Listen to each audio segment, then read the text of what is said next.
வளர்ந்து வருகிற தமிழ்நாட்டை ஆளப்போகிற தமிழக வெற்றிக் கழகத்துடைய தலைவருடைய திரைப்படம் என்பது தமிழ்நாட்டில்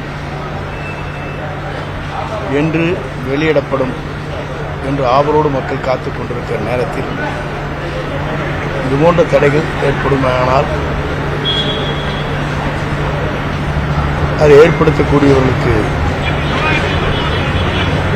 வலு சேர்க்காது.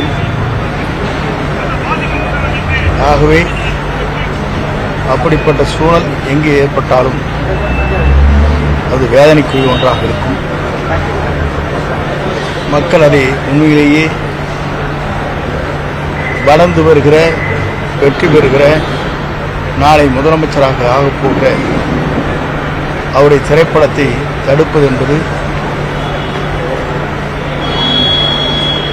சரியாக இருக்காது. அப்படி யாராவது எண்ணினால் அது அவர்களுக்கு பாதகமாக முடியும்.